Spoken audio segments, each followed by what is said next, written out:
Hey guys, in this video, I'm going to show you how to create your first money-making ad using the AI method. Now, why do we call this the AI method? It's really simple. It's because we're letting the computers do all the work. We're letting the Facebook algorithm optimize your interests. We're letting the Facebook algorithm optimize your creatives. We're letting it do literally all of the work. So this is the most hands-off method, and we don't even have to go in and kill ads. It's actually more beneficial to not kill a bunch of ads with this strategy. So if you just kind of want to let the machines do all the work, this is the method for you. Okay, so what we're going to want to do to start the AI method is we're going to click this green button over here to create your ad. So clicked on that. You might get this screen come up, or you might get the other screen come up, this one. So you can switch it right here, quick creation. We'll bring you back here. We're just going to start you off with guided creation. They're exactly the same. It really doesn't matter which one you use at all. But I'm just going to show you guys the guided creation just for this example. So we're in here for the guided creation. First step is to create your new campaign. So it's going to get you to select a campaign objective. And like we've been teaching you guys so far, you're always going to want to select conversions. Okay. So conversions, and you're going to want to name your campaign something about your offer. So me personally, if I'm doing power efficiency guide, which I'll be doing for this example, I'll just type in power efficiency guide as the campaign name. Simple, good enough. What we're going to want to do now is turn on campaign budget optimization. So I'm just going to flick this on, and then it's going to tell you to determine your daily budget. So this is what you're going to be spending across all of your ad sets in this method. So this is your total daily budget for the entire campaign, meaning you can create 100 different ad sets within this campaign, and it's still only going to spend 100 bucks. But really, you guys can spend absolutely any amount that you want. You know, you can spend 20 bucks, you can spend 50 bucks. It doesn't really matter. The point that I'm trying to illustrate is just that the campaign will allocate your budget across as many ad sets as you choose to create within your campaign. So set whatever your budget's going to be. I'll just leave mine at 100, and you're going to want to leave this on daily budget. Leave this alone as well. So just click Setup Ad Account. So now what it's going to do is take you to set up your ad account. I'm just going to leave all these default. So you're going to want to select your country and then the currency you want to be billed in. I would recommend, United States for the currency, because that's the currency that you're going to be paid out in. So it's just an easy way to make sure that you keep track of your ROI properly. And then you want to select your time zone. So we don't need any of these advanced options.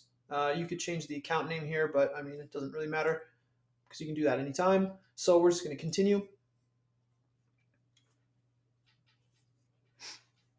So we've been over this stuff a little bit in the targeting vault. I've shown you guys the walkthrough of this. So what we're going to do, I'm just going to go through it real quick for you guys again. I'm not going to spend too much time explaining, just going to kind of set it up. So quit 9 to 5's pixel here.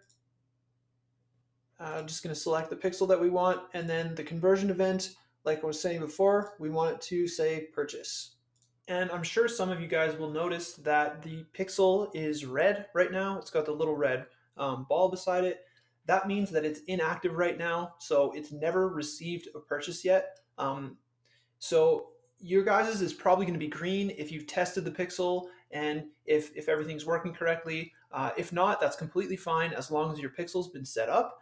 Because once it receives the first event, then it'll turn green and you'll be able to see that it's actually active. So just wanted you guys to know why my pixel has a red orb beside it, because I've never actually used this pixel and I've never actually got a purchase on the pixel either. Okay, so now we're going to scroll down and we're going to enable dynamic creatives, and I will explain why later. And then you're going to want to select a targeting. So we've been over targeting already. I'm just going to go quick and plug it in. So my targeting, I'm going to choose to target the United States. And I'm going to choose men because Power Efficiency Guide appeals to men. and I'm going to choose 30 to 65 plus because I already know that works. I'm going to take off expand interest and just do self-sufficiency. And I'm going to edit placements and turn on Wi-Fi. And then we're going to go down and select one day click. You can choose any one of these that you want. It doesn't really matter. I would recommend 7-day or 1-day click to start, but you can split test them. And we're just going to continue. So now here it's going to ask you to select your Facebook page. So I'm going to select the greater purpose here because that's my Facebook page. And if you guys have created an Instagram account, you can do that as well. So I created an Instagram account. I'm going to select this. And now we're going to get into the format. So it's just going to say single image or video. This is the one that you want. Now what we're going to do is upload some images. So I'm just going to click on upload images.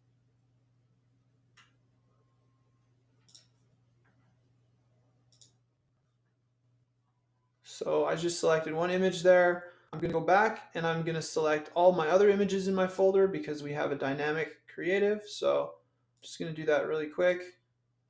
So as you can see here, I've uploaded 5 images. So it's going to cycle between these 5 images because it's a dynamic ad. So I'm going to go here and just going to go find my ad copy. I'm just going to copy the ad copy. So the section that says text here, we're just going to want to plug it into the text field and just make sure it stays pretty. So I'm going to click this add button to add more text. Going to scroll down and find text number 2. I'm going to copy that and plug it in. Make sure it stays pretty. Going to add another text section and just go grab that.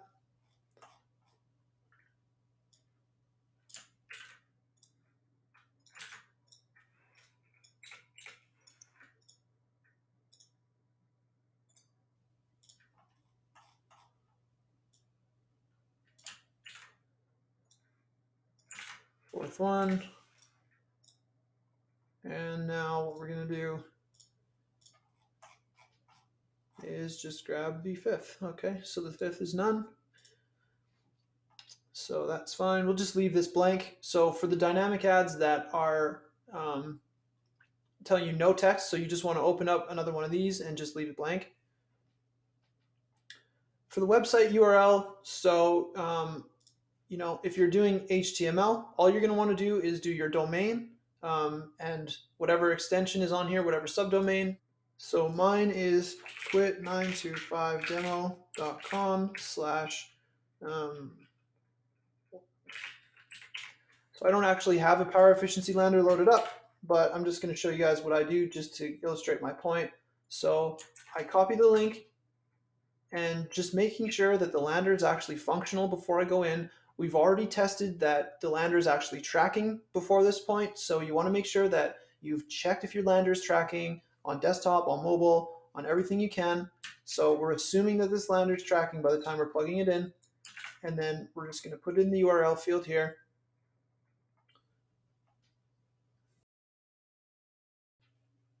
And if you guys wanted to put in your ClickFunnels link, so I'm just going to go up to ClickFunnels right now, and the link is right here. So I've clicked into my ClickFunnels funnels, and then I've selected my funnel. So you're just going to want to grab this link right here, copy it, and go over to the Ads Manager, and I'm going to just paste it in here. So just like the other link, and we've got it in there now. So just going to switch back to the other link.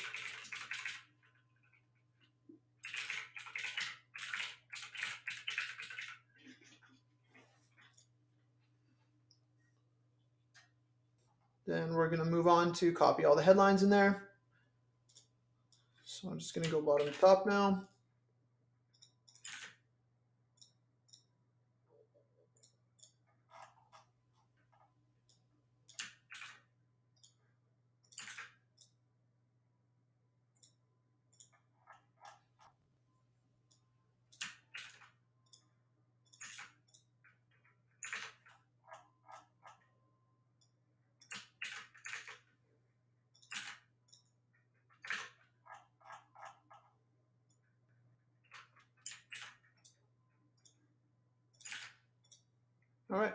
And we've got all of our headlines in there.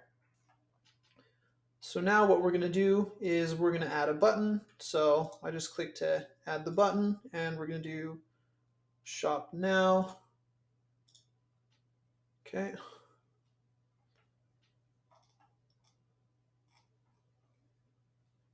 And just go add the newsfeed link descriptions if there are any.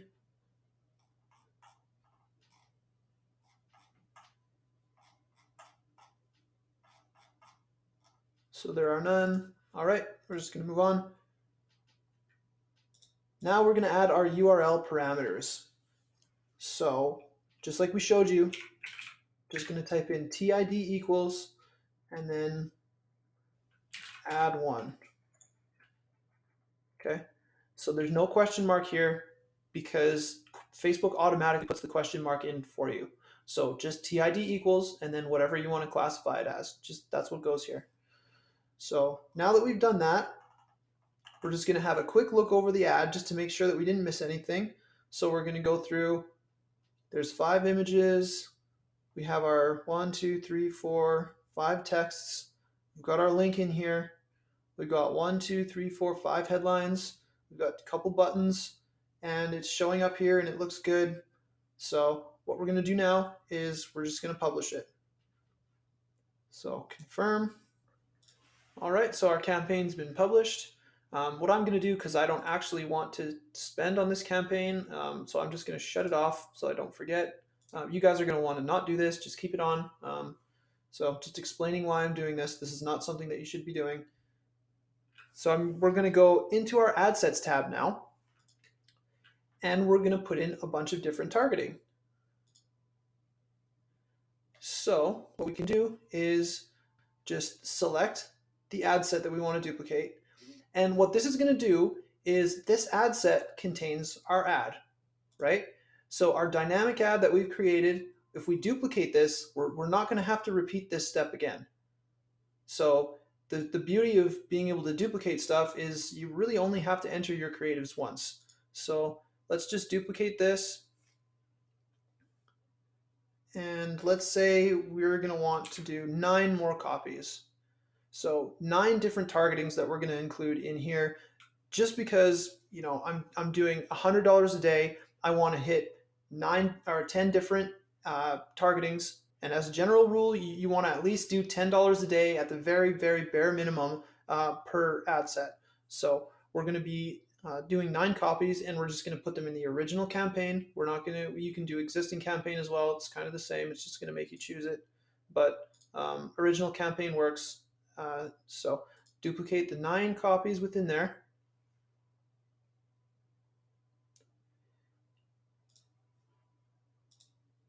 So now, as you can see, we've got 10 copies in here.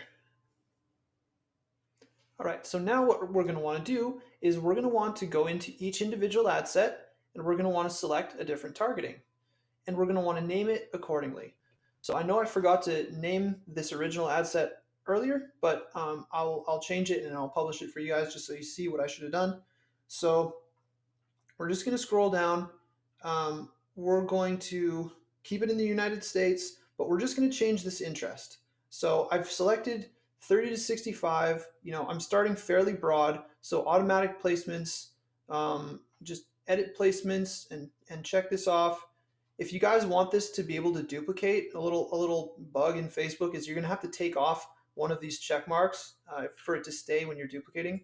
So I would just take off like in-stream videos here because we're using images. So your image is never going to show in an in-stream video, just FYI. So I want this only when connected to Wi-Fi to stick. So I'm going to do that on all my ad sets. So I'm just going to hit my suggestions, and I'm going to go off the grid because that's, the next one in line. So I'm going to go up here, and I'm going to say US. So you want to name them so that you can actually remember what is in your ad set. This is just to save you time. You can really call it whatever you want, but we're going to show you how we do it just to be efficient about it. So I'm targeting the US only. So I'm going to say US plus 30 to 65 plus, and then I'm going to do off the grid. And then if there's any special things at the end of here that you want to say extra, you can. But for now, I'm just going to leave it at this because this is what I targeted.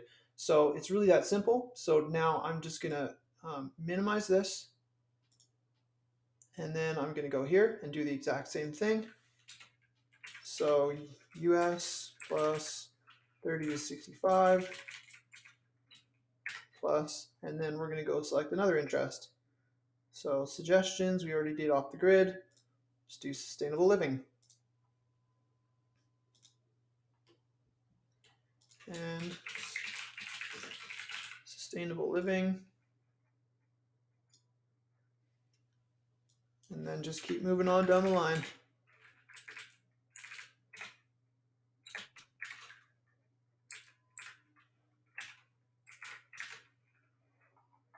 $30 to 65 plus, and then we'll do, solar energy. So these are all natural targets. Just so you know,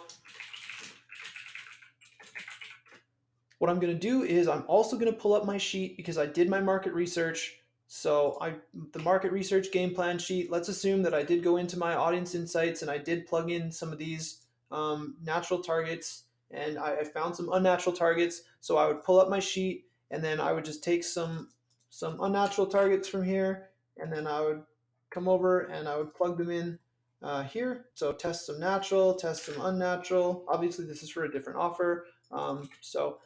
But just for the sake of this video, I'm just going to hit suggestions and just target them all. So recycling.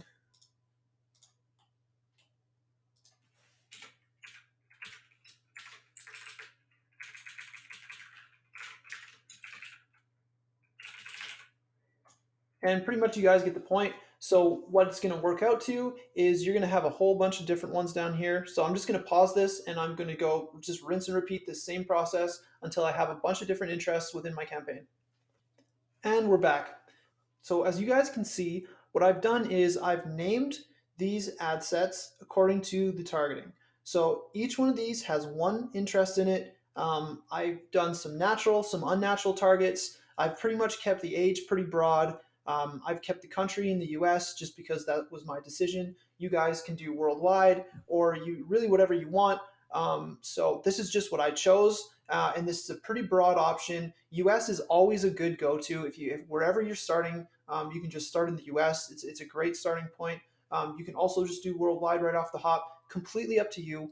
But you want to keep it a little bit more broad off the start so that your pixel can optimize and find where your buyers are. But you can also go super dialed in. If you have a hunch on what might work, feel free to go try it. Just go try it, and then once you get the data back, you can optimize from there. But what I've done here, I've named them according to the interests. So what I'm going to do is I'm going to go into the ads tab now, and these are all unnamed. Usually what I like to do is I'll call them the exact same thing as their ad set. So this one is US 30 recycling. So I'm just going to triple click this, copy it, triple click this, and then paste it. So that's just a really quick way for you guys to like call it the same thing, just so you can stay organized. So triple click, copy, triple click, paste. If you really want, you can just type it in, completely up to you, but that's just a little hack that I use. And one thing that I want you guys to know about this method is the budget is held at the campaign level when you're doing campaign budget optimization. So this campaign is going to split $100 a day between these 10 ad sets that I've chosen. So what it's going to do is it's going to optimize based on where it thinks the most purchases are. So while it's doing that, the Facebook algorithm is also going to optimize which creatives out of all of those that you've plugged in are going to be optimal for this targeting. So for example, if we've selected preppers, our ad is going to spin all of these creatives. So all 5 images, all 5 ad copies that we selected, all 5 headlines. It's going to just pretty much interchange them and mix them together and just show them to your audience. And it's going to laser in on which one converts the absolute best for our targeting. So for our preppers. And it's going to do this for literally every single one that we have. So this is why we call this the AI method, because over here we've got Facebook optimizing your interests. So it's going to spend your budget on whichever targeting it thinks is the best. So if preppers is really good today, it's going to probably spend, maybe like 25 out of the 100 just on preppers. And let's say solar's not doing so hot, it's only going to spend a couple bucks on solar. And every single day, it's just going to cherry pick the absolute best purchases out of each of these targetings. So every day, it's just going to kind of reset and just pick the best out of each of the targeting, while simultaneously selecting your best creatives to show. So the only thing that's left to do now is we're going to go in and we're going to change the tracking ID on every single one of these. So because we're not going to want to track the same one. So I'm just going to scroll down. So add 1 was one of them that I put. So I'll put add 2. Then I'll just click on edit over here and then go over and add 3. You're going to want to click on the outside after you've entered something, because you'll notice the blue loading bar comes up here. That's sometimes if you don't wait until the blue loading bar fully loads, it just won't accept the information that you put in here. So you'll just not enter a different tracking ID, and that's really frustrating. So just watch out for that. So I'm just going to click edit, add 4, all the way to 10. So I'm going to do this for all of them until they all have a different tracking ID. And that's pretty much it. So we would publish from here. So just hit publish up here, and we have all 10 different interests with our 10 dynamic ads going for $100 per day, and I would just hit publish, and then my campaign would go live. So how you're going to manage this campaign is really you're just going to let the robots do it all. You're just going to let this $100 a day run, and you're going to see how profitable it is. And if it's not doing good, if you're breaking even, just let it optimize. And if it's doing really bad, if it blows through your budget and it's really not doing too hot, you can just shut it off and duplicate it. Or you can go into your ad sets and see which of the ad sets is converting, and maybe remove and turn off some of the ones that aren't doing so hot. So you don't really want to turn it off at 1-to-1 of your CPA for this method, because the algorithm is not going to spend on something that's not making too much money. So it's not a bad thing if some of the ad sets end up spending maybe $70, $80 without making a sale, because eventually the pixel will just stop spending on them and it'll only spend on the ones that are really working for you. So that's why this is called the AI method, because we're going to let the AI of the pixel optimize it all for you. So all the heavy lifting is taken out, even the medium and the light lifting. All you have to do is just publish a campaign once and just leave it go. Of course, if it's costing you money, you're going to want to kind of reevaluate, shut it off, and duplicate and try something else. And one key important point, guys, about this method is you want to duplicate at the campaign level. Unlike the other methods we've shown you, where you're duplicating at the ad set level if stuff isn't working, so you'd be shutting off ad sets and then duplicating more ad sets. This one, you're going to want to watch the overall campaign profitability, because that's where your budget's at. So if your campaign is losing you money, you can go in and see, if there's 1 or 2 ad sets that are really costing you, you can shut those off. But the more that you turn off the ad sets within the campaign, the more you're going to mess with its algorithm. So if 5 out of 10 aren't doing really well, my recommendation would just be to shut off the campaign, duplicate it, and cut out those 5 ad sets from the beginning. Maybe add 5 other ones in that you want to test. But overall, you're going to want to be killing and duplicating at the campaign level. And that's really important to keep in mind with this method. That's what makes it different, because everything optimizes at the campaign level with campaign budget optimization. But at the end of the day, you're letting the algorithm do most of the work with this method, and that's why we love it.